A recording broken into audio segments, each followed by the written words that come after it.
मेरी सारी reports normal है, फिर भी बेबी पैदा नहीं हो रहा। वाइफ की सारी रिपोर्ट्स करा ली, नॉर्मल है, और मैं दुखी हो गया हूँ बार बार रिपोर्ट कराना। क्या कारण है कि मेरे बेबी नहीं हो रहा? आज ये क्वेश्चन का मैं आंसर देने वाला हूँ आपको। और अगर आपके बेबी नहीं है, किसी जानने वाले के बेबी नहीं है, और आप चाहते हैं उसके बेबी हो या अपने बेबी हो, या लाइक शेयर सब्सक्राइब करने के लिए करें, तो एक चीज़ को समझिए, इस वीडियो को एंड तक ज़रूर देखिए। एंड में दूंगा कुछ बोनस टिप। मैं doctor Sunil Jindal, reproductive medicine specialist. सबसे ज़्यादा आनंद प्राप्त होता है आपको बेबी देने में। और इस वीडियो को लाइक शेयर सब्सक्राइब तो कर दीजिए, देखिए एंड तक, क्योंकि जिनके बेबी नहीं हो रहे होते और इतनी मोटी रिपोर्ट्स लेके आते हैं कि सब नॉर्मल है, उनका असली कारण है क्या, ये बताऊंगा।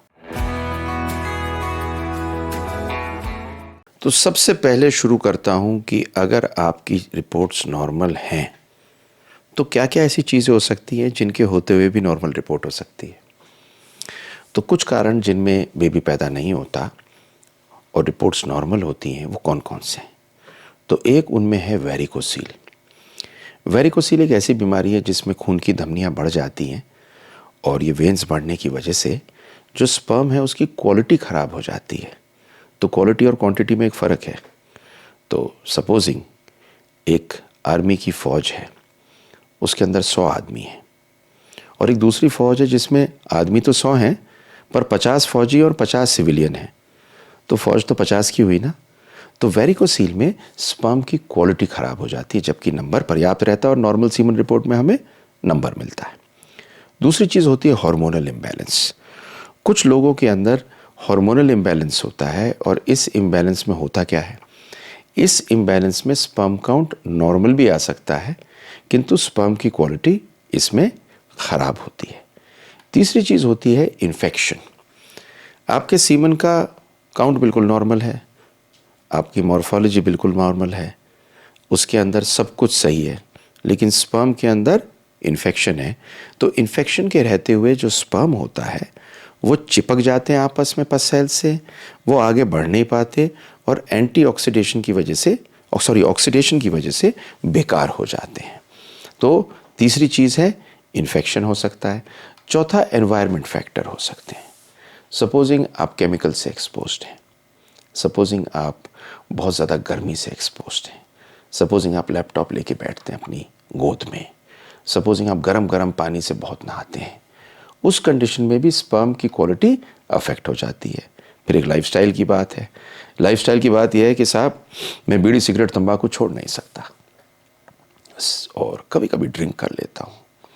और तंबाकू खाने के बाद में, भाई साहब मैंने एक चीज़ की, अभी कल मुझे एक पेशेंट मिला था, उसकी वाइफ बोली मुझसे कि साहब ये गुटखा भी खाते हैं और ये स्मोक भी करते हैं और ड्रिंक भी करते हैं, पर ये कह रहे हैं कि आजकल हेल्दी हैबिट इन्होंने अपना ली है, मैदा नहीं खाते और मैगी बंद कर दी है क्योंकि उसमें मैदा होती है।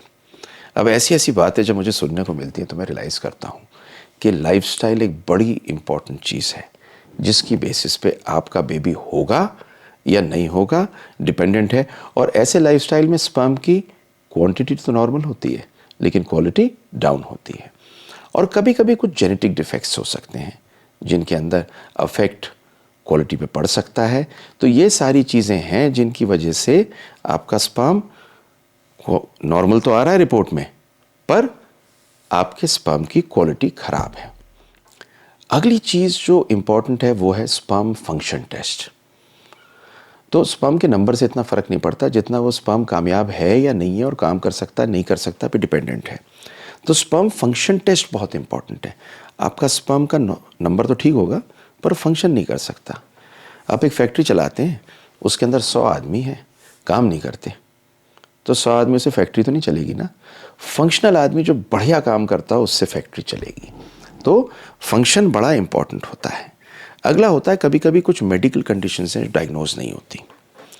तो जैसे कि आदमी को कोई मेडिकल कंडीशन है, ऑटोइम्यून डिजीज़, थायराइड का डिसऑर्डर, उसके अंदर भी स्पर्म फंक्शन खराब होता है। और अगर आपको कोई साइकोलॉजिकल फैक्टर्स हैं, मतलब स्ट्रेस में रहते हैं, इंटरकोर्स कर नहीं पाते, सेक्स कर नहीं पाते, स्पर्म कितना ही हो, ठीक टाइम पे अगर आप इंटरकोर्स नहीं करेंगे तो बेबी नहीं होगा। अब अगला सवाल आता है कि साहब इसके कोई सॉल्यूशन है क्या? हाँ जी, इसके सॉल्यूशन है। और मेरी एक वीडियो है स्पर्म डीएनए फ्रेगमेंटेशन की, लिंक करूँगा, ज़रूर देखिएगा इसमें।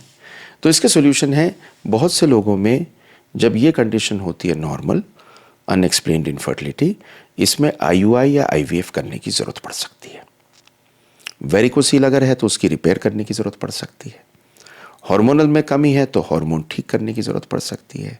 इन्फेक्शन है तो इन्फेक्शन को ठीक करना है। आप अल्कोहल या तंबाकू ज़्यादा ले रहे हैं तो बंद करना पड़ेगा। अगर कोई स्ट्रक्चरल डिफेक्ट है तो सर्जरी करनी पड़ेगी। ये सारे काम करने की ज़रूरत पड़ सकती है। किंतु अब आपको एंड में देता हूँ बोनस टिप। और पता है साहब बोनस टिप क्या है? बोनस टिप ये है, मैं अकेला हूँ क्या, किसी और को सबके बच्चे हैं। बरखुरदार करीब करीब ये समझ लीजिए 7% दुनिया की पॉपुलेशन के आदमियों के बच्चे नहीं हैं। नंबर 2, बच्चा ना होने के कारण से आदमी में 30 से 40% आदमियों में कमी होती है। मेरी रिपोर्ट सारी नॉर्मल है, प्रेग्नेंट क्यों नहीं हूँ? सर रिपोर्ट के अंदर नंबर ठीक है पर फंक्शनल कैपेसिटी नहीं मालूम चलती नंबर से, तो ये खराबी होती है। क्या मैं कुछ कर सकता हूँ जो मेरे को बेबी हो? यस, अल्कोहल टोबैको को छोड़ दीजिए, एक्सरसाइज कर लीजिए और वेट को ठीक कर लीजिए। तो एंड में एक ही चीज़ बताऊंगा, अगर नंबर ठीक है और आप कह रहे हैं कि रिपोर्ट नॉर्मल है, कहीं ना कहीं प्रॉब्लम है, अच्छे डॉक्टर के पास आइए जो पैशनेटली ढूंढे आपकी प्रॉब्लम। और हमें सब ज़्यादा आनंद आता है जब आपकी प्रॉब्लम निकल के आती है और उस प्रॉब्लम के निकलने के बाद में आपको बेबी होता है। लाइक शेयर सब्सक्राइब कर दीजिए और देखिए मेरी अगली वीडियो।